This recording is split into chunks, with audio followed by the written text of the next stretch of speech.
ये व्यर्थ के बकवाद करने वाले लोगों से मत मिलो, व्यर्थ के बकवाद करने वाले लोगों की तरफ मत देखो, ये क्या कह रहे हैं, क्या बोल रहे हैं। और तुम भी व्यर्थ का बकवाद मत करो। अपने समय को कीमती मान करके निरंतर प्रिया प्रीतम का नाम जप करो, उनके गुण लीला गाओ, उनकी सेवा में रहो।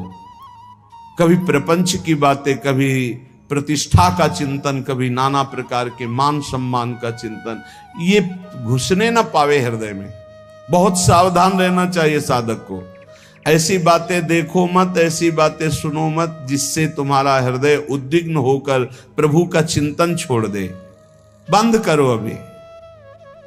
अन्य लोगों के संग का त्याग कर दो, जो भगवत विमुख वार्ता करते हैं, संत निंदा करते हैं, दूसरों की निंदा करते हैं। कुछ हाथ नहीं लगता, ये लोग दुर्गति को प्राप्त होने वाले हैं। भक्तन निंदा अति बुरी भूल करे जिन कोय, किए सुकृत बहु जन्म के छिन में दारे खोए। पर निंदा के किए ते नहीं, आवत नहीं कछु हाथ, मूर्ख पर्वत पाप को ले चल अपने साथ।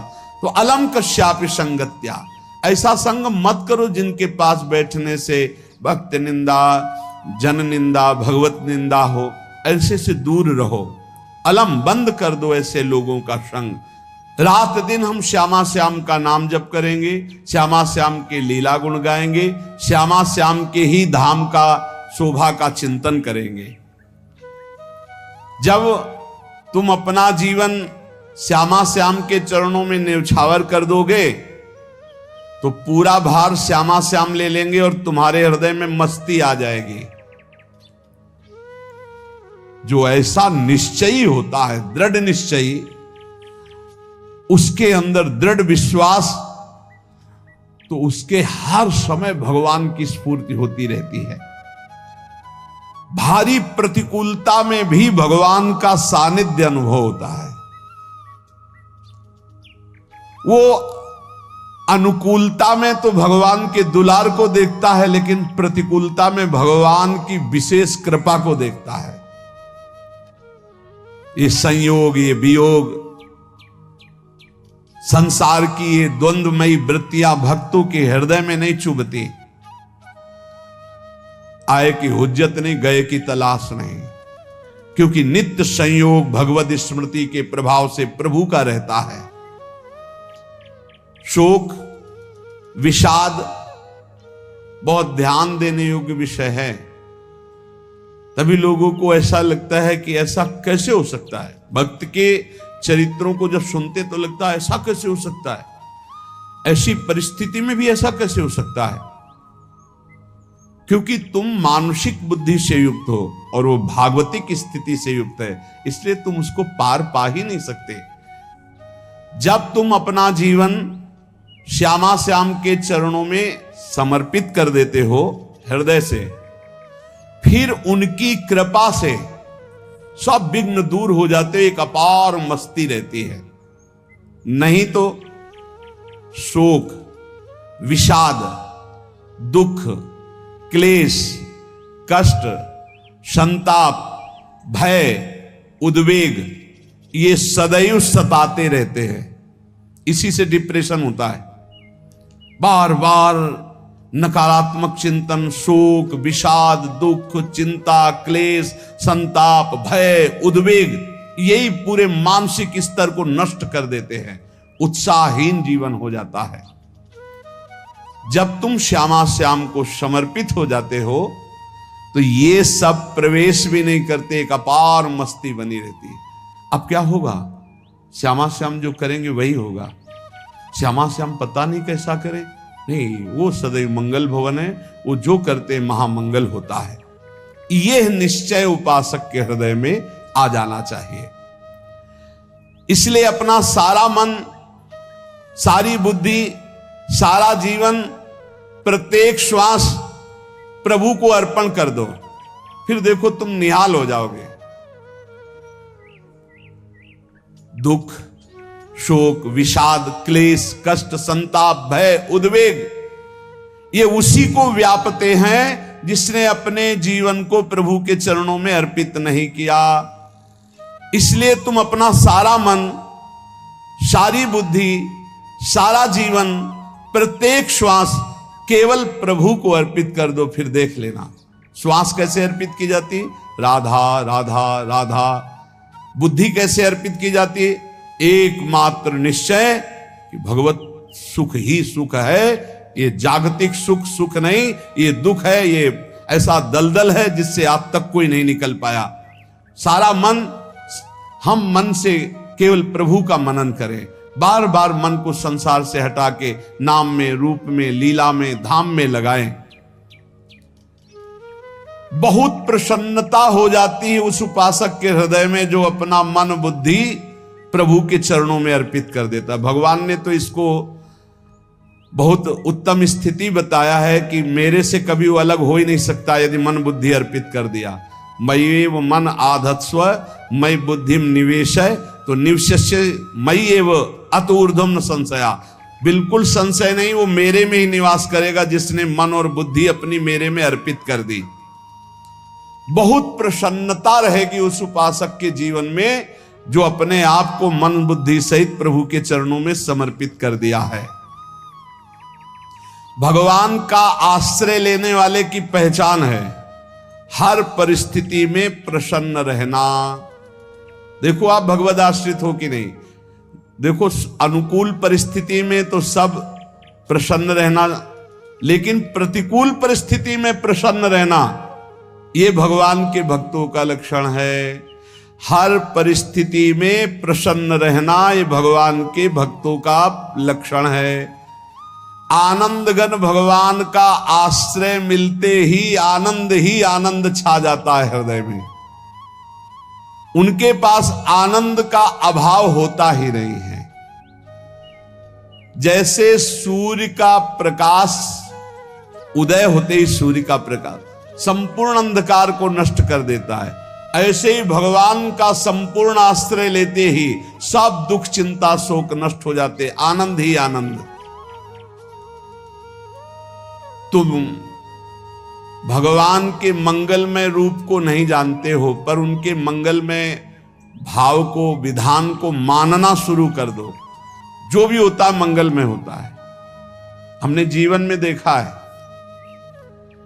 अगर इधर कोई बहुत बड़ा सुख दिया तो देर नहीं लगेगी, 24 घंटे नहीं व्यतीत होंगे और ऐसे दुख दे देंगे, जिससे दोनों का समान भाव रख करके ना दुख में तुम भूलो प्रभु को, ना सुख में फूलो, सीधे भगवत मार्ग में चल। पूरे जीवन की बात देखा है, भगवान के मंगल विधान में सदा सर्वदा सुख ही सुख है, इस बात को मान के प्रसन्न हो जाओ।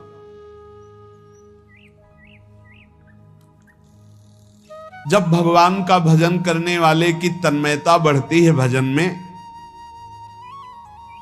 तो द्वेषी जन अपने आप तैयार हो जाते हैं। भक्त कभी किसी से द्वेष नहीं करता, अपने आप वो द्रोह करने लगते हैं। तो नरसिंह मेहता जी से बहुत गांव के कई लोग थे जो जलते थे, ऐसे जलते थे कि अब क्या करें, कैसे मिटा दे नरसिंह मेहता जी को। अब उपाय तो मिल नहीं रहा था। तो एक दिन संतों की मंडली आई और उन्होंने कहा कि हम रास्ते में कोई चोर आदि धन ना ले ले, इसलिए यहां से किसी की हुंडी चलती है क्या द्वारिका में? पहले ऐसा था।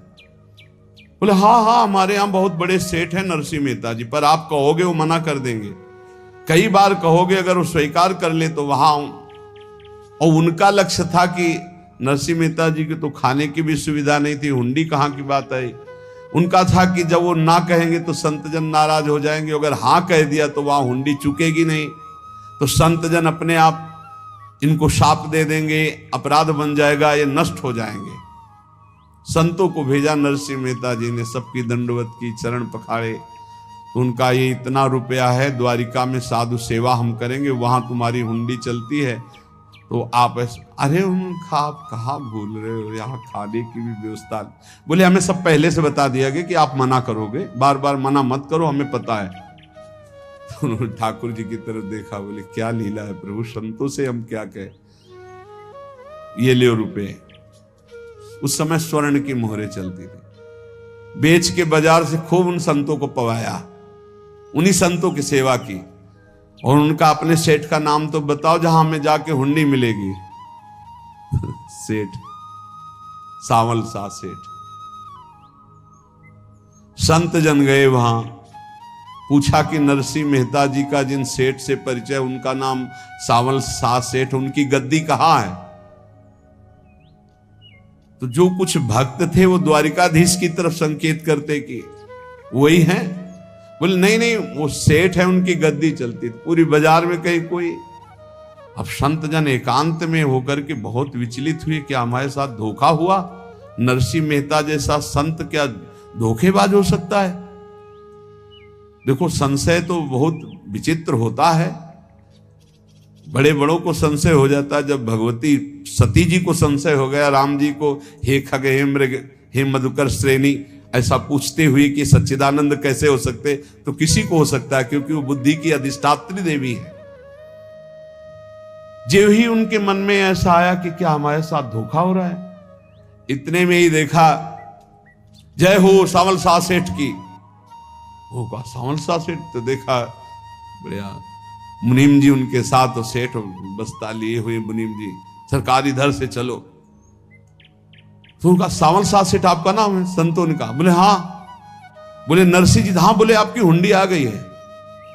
हुंडी एक कागज में लिखा कि ये हमारे सेठ जी को दे देना।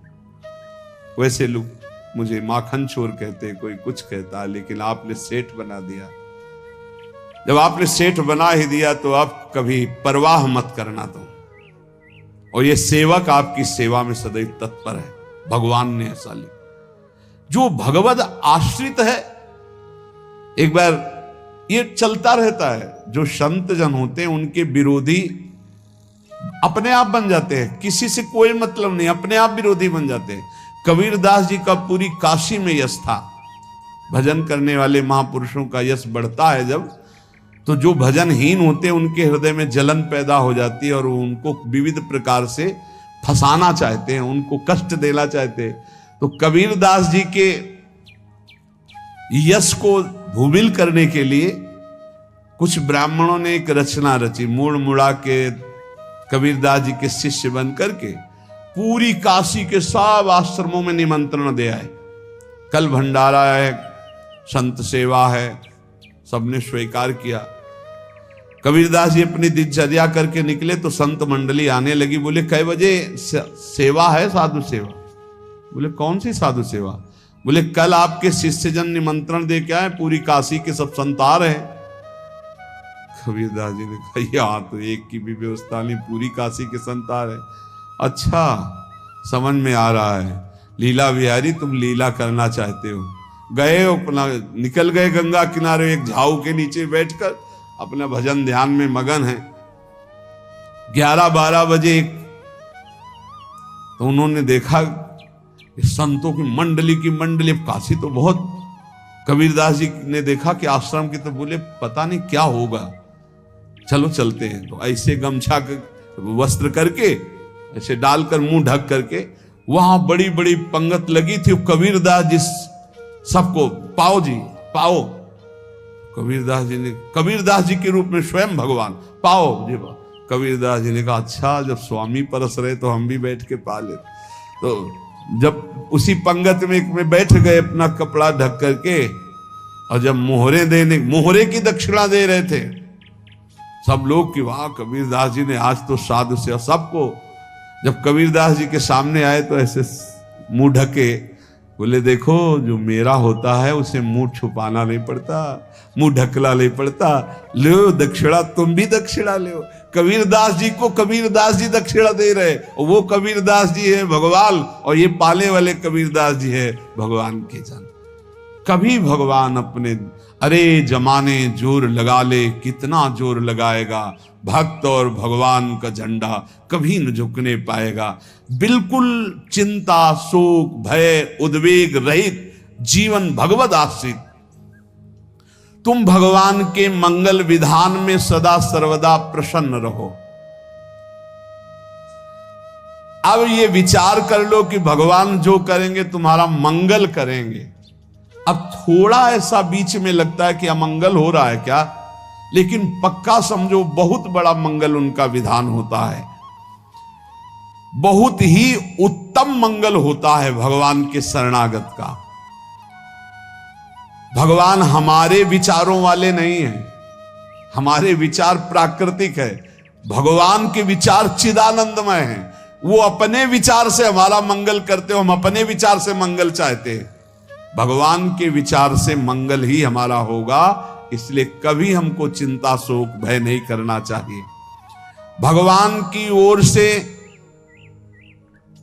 कभी तुम्हारे लिए ऐसा विधान नहीं होगा कि तुम दुखी हो जाओ, बस तुम्हारी सोच हो सकती है, उसका परिणाम बहुत मंगल होगा। जगत की ओर से निराश हो जाओ, किसी से आशा मत रखो, फिर आप देखो आपका जीवन कैसा आनंदमय व्यतीत होता है। ये जो जगत की आशा है यही दुख प्रदान करती, सच्ची जगत की आशा ही दुख प्रदान करती है। अगर जगत से कोई संबंध न रखा जाए और भगवत भाव में रहकर तो बहुत अच्छा जीवन चलेगा। अपने कर्तव्य का पालन करो, परिवार को भगवत स्वरूप मानकर पोषण करो, किसी से कोई संबंध मत रखो, कोई आशा मत रखो, यही अध्यात्म सिखाता है। अपने आप भगवत स्वरूप, सबका व्यवहार मंगलमय और आपका जीवन मंगलमय।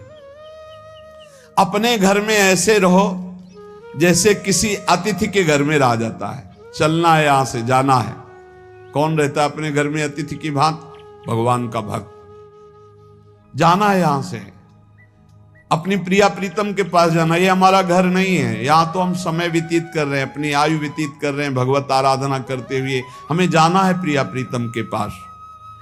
वास्तविक घर भगवान का धाम है हमारा, वास्तविक घर वाले प्रभु हैं हमारे। जो नित्य सच्चिदानंद भगवान के चरणों में अपने चित्त को समर्पित करता रहता है, उसको यह अनुभव होने लगता है कि बड़ी कृपा है हमारे ऊपर, भगवान की बड़ी कृपा है हमारे ऊपर। सर्वसमर्थ परम सुहृद भगवान ऐसे भक्त के ऊपर हर समय वरद हस्त रखे रहते हैं। ये केवल प्रवचन नहीं, सच्ची बात मानिए। ऐसे भगवान का वरद हस्त हर समय रहता है। जब भगवान की छत्र छाया में भक्त अपने को देखता है तो आसपास घोर विपत्तियों का भी समुदाय हो तो भी वो आनंद में मगन रहता है। हर हालत में आनंदित रहना ये भक्त का स्वभाव है। भगवान ऐसे भक्तों को प्यार करते हैं जैसे कछुआ अपने अंडे को बाहर रख आवे और रात दिन उसका चिंतन करे। जब भक्त भगवान को समर्पित होता है तो भगवान रात दिन उसकी ऐसे चिंतन सुरक्षा करते हैं।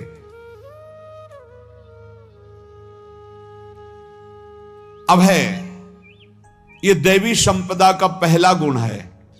ये भगवान के शरणागत पर जागृत हो जाता है, वो भयभीत नहीं होता, किसी भी उससे भयभीत नहीं होता। यही डरपि हरिवंश हित, जिनो भ्रमय गुण सलिल पर। इस डर से डरते रहना चाहिए कहीं गुण रूपी पानी में फिसल न जाए, नहीं तो गलती हो सकती है। साधक सावधान रहे। ये अभय दैवी संपदा का सबसे बड़ा गुण है। जो भयहारी भगवान की शरण में आ जाता है तो उसके अंदर ये अभय प्रकट हो जाता है। अगर कहीं तुम्हें एकांत में भय लग रहा है, एक आदमी तो एकांतिक में आए थे, वो कह रहे थे कि हमें हर समय भय लगा रहता कि कोई हमारे पीछे है, अंधेरा तो लगता कोई खड़ा है, मैं जीना मुश्किल हो गया, ऐसा भय। देखो ये मन कैसा है, भगवान से विमुख होने पर कैसे डरवाता है। वो कह रहे हैं हर समय मुझे डर लगा रहता है, कोई सामने खड़ा है, कोई पीछे खड़ा है, ऐसा भय लगने लगता है। और जब भगवान की शरण में आ जाते हैं तो ये अभय स्थिति हृदय में जागृत हो जाती है। कोई भी भय आसपास आ ही नहीं सकता, यहां तक कि नरक का भी भय खत्म हो जाता है जो भगवान की शरण में है। महापापी भी पुण्यात्मा महान भक्तों के समान वो उत्तम गति को प्राप्त हो जाता है जो भगवान की शरण में हो जाता है। पर ये जो भोगों का आश्रय लिए हुए हैं, मनमानी आचरण कर रहे हैं, ये कभी उस अभय को जान ही नहीं सकते कोई अभय पद है क्या। इनको तो कदम कदम पर शोक, भय, और दुख की प्राप्ति होगी। कोई बचा नहीं सकता जो भोगों में लगे हैं, मनमानी आचरण कर रहे हैं। अगर निर्भय होना चाहते हो, परम सुखी होना चाहते हो, तो भगवान के शरणागत हो जाओ। सारे जगत को अभय दान देने वाले भगवान हैं। भगवान का एक प्रण है, ममपन शरणागत भयहारी। जो मेरी शरण में आ गया उसके भय का मैं नाश कर देता हूं। साधना में अवस्था मन की मानी जाती है कि आप कितने अच्छे साधक हैं। यदि आपका मन भगवदाकार है, हर समय भगवत चिंतन चल रहा है, आपके स्वप्न भागवती का रहे हैं, आपके विचार भागवतिक हैं, तो आपकी अच्छी साधना हो रही। और यदि आपके स्वप्न गंदे आ रहे हैं, क्योंकि स्वप्न में मन का ही सारा खेल होता है, और आपकी चिंतन वृत्ति वासनात्मक चल रही, तो अभी साधना का प्रभाव मन पे नहीं पड़ा है। जिसका मन हर समय भगवत चिंतन करता रहता है, वो जीते जी जीवन मुक्त हो जाता, अनुभव होता है। जैसे किसी ने कहा कि हमें कैसे पता चलेगा कि हमारा काम हो गया है, तो जैसे आप भोजन पा लेते हैं तो किसी दूसरे से गारंटी थोड़ी लेनी होती कि हम छक गए हैं क्या, आप जरा बताना हम छक गए हैं क्या। नहीं, अपने हृदय में आ जाता है कि अब मैं तृप्त हो गया। ऐसे ही अपने हृदय में आ जाता है कि मेरा काम हो गया, अब मेरा जन्म नहीं होगा। ये हृदय में आ जाता है, अपने आप अनुभव में आ जाता है। जब स्वरूप बोध होता है तो किसी और से सलाह थोड़ी लेनी होती है, वो अपने आप अनुभव में आ जाता है। हाँ, यदि गुरुदेव का वर्ण नहीं किया है तो फिर आपको किसी न किसी गुरु से प्रमाणित करवाना पड़ेगा। और अगर गुरुदेव का वर्ण किया है तो वही मंत्र, वही नाम, वही गुरु शरणागति आपको अंदर से पुष्ट कर देगी कि आपका काम हो गया है। विषय चिंतन करता हुआ मन विषय आसक्ति को प्राप्त होता है। विषय आसक्ति को प्राप्त हुआ मन बार बार जन्म मरण और नरक को प्राप्त होता है। बस ये विषय चिंतन हटाना ही प्रमुख कर्तव्य साधना का है। बार बार मन को विषयों से हटा करके प्रभु के नाम में लगाओ, प्रभु के रूप में लगाओ, प्रभु की लीला में लगाओ। जहां भगवान प्रकट होते हैं वहां परमानंद की बाढ़ आती है। पर ये ध्यान रखें, गुलाब का फूल कांटों में खिलता है, उसकी सुगंध लेनी, फूल लेना है तो कांटों से बचाकर। ऐसे ही जब आप भगवत चिंतन के लिए चलेंगे तो आपका चिंतन चुराने के लिए माया विविध नाटक करेगी, कांटे फैलाएगी। कोई तुम्हारी निंदा करेगा, कोई अपमान करेगा, कोई उपहास करेगा, तुम्हारी अव्यवस्था हो सकती है, तुम्हारी परिस्थिति बहुत भयावह हो सकती है। इन परिस्थितियों में भी भगवत चिंतन का तार ना टूटने पावे तो आगे गुलाब का फूल है। जिसे कांटे से बचाकर गुलाब का फूल लेते हैं और भगवद अर्पित करके सौरभ का सुख लेते हैं, ऐसे ही भगवान के प्रेमानंद का अनुभव करने के लिए संसार के कांटों से बचना होगा। और खिलेगा यही फूल संसार में ही, मनुष्य देह में, और योनियों में नहीं। भगवत प्राप्ति स्वर्ग में नहीं होगी, इसी मृत्यु लोक में होगी। पहले मन नहीं लगता भगवत चिंतन में, भगवत चिंतन जबरदस्ती करना पड़ता है। भगवत चिंतन जे ही प्रारंभ करोगे ते ही बहुत बाढ़ आ जाएगी पाप चिंतन की। ध्यान दीजिए, बहुत लोग प्रश्न करते रहते हैं कि हम जब भजन में बैठते हैं तो बहुत गंदी बातें आती, मन बड़ा चंचल होता है, भाग जाता है। ऐसा प्रारंभ में जब कोई भगवत चिंतन प्रारंभ करता है तो उसका मन विषयों में भागता है, गंदी बातों में भागता है।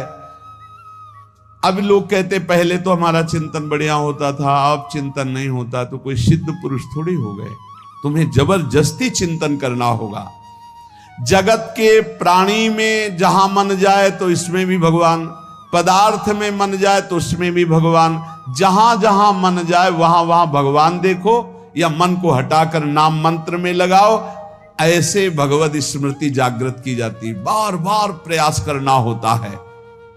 कई लोग ये प्रश्न करते हैं कि हमसे बड़े पाप हो गए तो क्या हमें भगवान की प्राप्ति हो जाएगी? तो यहां कह रहे हैं भगवान किसी के पूर्व जीवन को नहीं देखते हैं, वर्तमान के भजन को देखते हैं। पकड़ो इस बात को। अगर वर्तमान में आज आप सुधर गए हो, नाम जप कर रहे हो, तो आप भक्त हो। ये गीता जी में भगवान ने कहा, अपिचेत सुदुराचारो भजते माम अनन्य भाग साधुरेव समन्तव्या सम्यक व्यवसिता। ऐसा बहुत दुराचारी पहले रहा है, बाद में उसके मन में आ गया कि भगवान के सिवा हमारा कोई कल्याण करने वाला नहीं, हमारा कोई नहीं, तो भगवान कहते हैं मैं उसे साधु ही मानता हूं, उसे साधु बना देता हूं। भगवान किसी के पूर्व जीवन को नहीं देखते। बहुत बढ़िया बात है। कल तक हम क्या करते रहे भगवान नहीं देखते, आज क्या कर रहे हो ये देखते हैं। यदि आज आप भजन में लग गए हो, अच्छे आचरण कर रहे हो, तो आपको भगवत प्राप्ति हो जाएगी। भगवान ये नहीं देखते कि पूर्व में पुण्यात्मा रहा है कि पापात्मा रहा है। भगवान वर्तमान में देखते कि मेरा भजन कर रहा है, बस इसी से कल्याण कर देते हैं। पकड़ो इस बात को, तो कभी प्रश्न नहीं उठेगा कि क्या हमको भी भगवत प्राप्ति हो सकती है क्या। हमारा मन यदि श्री भगवान को चाहने लगे तो श्री भगवान हमारे मन में ही आकर बस जाएंगे। भगवान की रूप माधुरी में मन डूबने लगेगा। यथार्थ सत्य, जो भगवान से थोड़ा भी प्यार करने लगे हैं, उनके हृदय में भगवान की उनकी भावना के अनुसार झलक आने लगी है। हृदय में प्रभु के आते ही अनंत जन्मों के संस्कारों का नाश हो जाता है। इसलिए तुम अपने पहले वाले घृणित जीवन को याद भी मत करो और उसको सोचकर जरा निराश भी मत हो। अमावस्या में घोर अंधकार रहता है, पर प्रातः काल में अंधकार नष्ट हो जाता है। ऐसे ही नाम का उच्चारण करते ही तुम्हारे जितने पाप अंधकार हो सब नष्ट हो जाएंगे। तुम चाहो कि एक क्षण भी प्रभु को ना भूलो। अब वर्तमान में ऐसी स्थिति बनाओ। जो प्रभु को नहीं भूलने की चाह करता है कि मुझे ऐसी स्थिति प्राप्त हो कि मैं कभी प्रभु को ना भूलूं, तो सच्ची मानो और कोई बात भगवान सुने ना सुने, ये बात जल्दी सुन लेते हैं। भजन की मांग करो तो बहुत जल्दी भगवान पूर्ण करते हो। भजन जिसका चलने लगा तो फिर लोकांतर के सारी रिद्धियां सिद्धियां सुख वैभव तो उसके चरणों में लौटते हैं। जब हम प्रभु से प्रभु का स्मरण न मांगकर भोग मांगते हैं, तभी हमारा भजन रुक जाता है, भजन नहीं चल पाता। यदि हम प्रभु से केवल भजन मांगे तो विश्वास करो ब्याज में सब हो जाएगा। मूल भजन तो आपका बचेगा ही, ब्याज में लोकांतर के भोग आपके चरणों में लुटते घूमेंगे। आप भजन करके तो देखो। अरे घिघियाने की जरूरत नहीं, किसी से मांगने की जरूरत नहीं, भजन करके देखो, सब ठीक हो जाएगा, सब अपने आप बन जाएगा। हम बहुत बड़ी भूल कर देते हैं कि थोड़ा भजन करके प्रभु से कुछ सांसारिक वस्तुएं, स्थितियां, परिस्थितियां बदलने की मांग कर लेते हैं, जिससे भजन छूट जाता है। प्रभु की स्मृति इतनी महान है कि जिन्होंने बैर भाव से प्रभु का स्मरण किया उनको भगवान की प्राप्ति हो गई। जैसे कंस आदि भगवान से बैर ही तो रखते थे, लेकिन भगवान की स्मृति रहती थी। स्मृति ने उनको भगवत प्राप्ति करा दी। स्मृति में महान सुख है, पर वो जब भक्ति रस से युक्त स्मृति होती तब माधुर्य रस, प्रेम रस का अनुभव होता है। कल्याण तो वैर भाव से स्मरण करने वालों को भी प्राप्त हो गया। यदि आप भक्त हो और ये चाहते हो कि आपकी भागवती की स्थिति बहुत जोर की हो, तो हम आपसे प्रार्थना करते हैं कि रोज प्रभु से एक ही बात मांगिए, मुझे अखंड स्मृति दीजिए। अर्जुन जी को पूरी गीता जी सुनने के बाद यही मिला, नष्टो मोहा स्मृति लब्ध्वा। स्मृति, प्रभु आप हम पे ऐसी कृपा कर दो कि हमारे हृदय में किसी और व्यक्ति, वस्तु, स्थान की स्मृति न रह जाए, केवल आपकी स्मृति रह जाए। ये चाह भगवान बहुत जल्दी पूर्ण कर देते हैं यदि उपासक हृदय से ये बात मांगे। भगवान की कृपा से ही ऐसा हो सकता है कि अखंड स्मृति ये कर्म फल से नहीं मिलती है। प्रभु के प्रति निर्भर होकर जो दैन्यता पूर्वक प्रभु से मांगता है और हर समय अभ्यास करता रहता है भगवत स्मरण का, उसको ये स्मृति मिलती है। और स्मृति मिल गई तो इससे बड़ी कोई स्थिति नहीं, हर समय भगवान का स्मरण। प्रभु से मन प्रतिपल नया नया स्वाद लेकर के आसक्त होता रहता है, नवम नवम। प्रभु कभी बासी नहीं होते। जैसे किसी व्यक्ति को देखो तो देखते देखते मन हट जाएगा कि देख लिया, बहुत सुंदर है, ठीक है, लेकिन वो एक दिन मन हट जाएगा। और प्रभु की सुंदरता नवम नवम है, प्रभु के नाम का स्वाद नवम नवम है, प्रभु की लीला का स्वाद नवम नवम है, प्रभु के धाम की शोभा नवम नवम है। जैसे आचार्य महाप्रभु हरिवंश चंद्र जी कहते, नयो नेह नवरंग नयो रस नवल श्याम वृषभानु किशोरी, नव पीतांबर नवल चूनरी, नई नई बूंदन भींजत गोरी, नौ वृंदावन हरित मनोहर, नौ चातक बोलत मोर मोरी, नौ मुरली जो मल्हार नई गति, सब कुछ नया। तो नवम नवम प्रभु प्रतिपल नवम नवम प्रभु का रूप, प्रियाजू का नवम नवम, अबहीं और अबहीं और अबहीं और है। तो कहते हैं जब मन निरंतर स्मृति में डूबता है तो जब प्रभु की रूप माधुरी प्रकाशित होती तो ऐसी नवम नवम कि कभी ये नहीं होता कि रूप बासी हो गया। ये वही रूप है जो हमने अभी देखा था, नवम नवम। इसलिए आनंद की उफान आती रहती है उपासक के हृदय में। ऐसी प्रियता, ऐसा आनंद बिना भजन के नहीं अनुभव में आएगा। इसलिए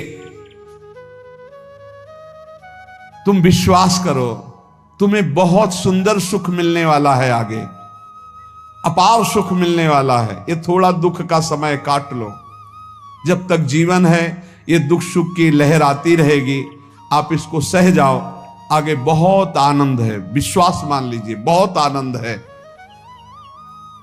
जो ये विश्वास कर लेता है वो प्रभु के मार्ग में चलकर प्रभु को प्राप्त कर लेता है। नहीं तो इतने रोड़े हैं कि आप ऊब जाओगे, बहुत रोड़े हैं। जो प्रभु के मार्ग में चलता है तो माया के बहुत से पार्षद अपना प्रभुत्व दिखाने उनके पास आते हैं, महिमा अपनी दिखाने, पर वो किसी वस्तु, स्थिति, अवस्था, प्राणी, पदार्थ का प्रभाव स्वीकार ही नहीं करता, क्योंकि भगवत स्मृति परायण है, भगवान की कृपा पर विश्वास है, इसलिए उसको कोई फंसा नहीं पाता। वो नित्य निरंतर प्रभु से घुला मिला रहने के कारण उसकी मस्ती में कोई फर्क नहीं पड़ता। माया का प्रभुत्व रखने वाले उसे फंसाने की चेष्टा करते हैं, पर उस पर किसी का असर नहीं होता। वो कहीं लिप्त नहीं होता, वो कहीं दुखी सुखी नहीं होता, वो हर समय प्रसन्न रहता है। तुम देखो, हर समय प्रसन्न रहते हो? यदि नहीं तो तुम किसी व्यक्ति वस्तु का आश्रय लिए हुए, प्रभु का नहीं। अगर हां तो हर समय प्रभु का स्मरण चलना चाहिए, हर समय प्रभु के आश्रित हो, फिर देखना ये आनंद, ये प्रसन्नता क्या रूप रखती है। बड़े बड़े मस्त संतों को देखा, मस्त ऐसे उन्माद में मस्त, हे उस सुख के लिए ललचाओ, कब तक जन्मते मरते रहोगे, कब तक बार बार दुख भोगते रहोगे, कब, बड़ा प्रपंच है ये। भगवान का स्मरण परम पुण्यात्मा पुरुष का हृदय माना जाता है, बहुत पवित्र हृदय, बड़ा पुण्यात्मा हृदय जिसमें भगवान का स्मरण। भगवान का विस्मरण पापात्मा पुरुष, भयानक विपत्ति, दुर्भाग्य आते हो। सुदृढ़ निश्चय करो, अब हम भगवान के स्मरण में अपना समय व्यतीत करेंगे। मेहनत करो, कार्य करने के लिए कोई मना नहीं, आप नौकरी करो, किसानी करो, व्यापार करो, पर अंदर अंदर भगवत स्मृति, भगवत स्मृति ही सबसे बड़ी स्थिति है। अब चाहे हम जीवित रहें, चाहे हमारे मरण जैसी विपत्ति आ जाए, चाहे सब हमसे हट जाए, चाहे सब हमको नमन करें, अब हम दृढ़ निश्चय करके केवल भगवान के स्मरण करते हुए इस संसार के बीच समय व्यतीत करेंगे। अब हम चूकने वाले नहीं। ये नियम लीजिए, चाहे जीवन रहे या ना रहे, चाहे मरण जैसा कष्ट आ जाए, चाहे सब वियोग हो जाए, सब चले जाए, चाहे सब संयोग हो जाए, सब नमन करें, अब हम प्रभु का स्मरण नहीं छोड़ेंगे।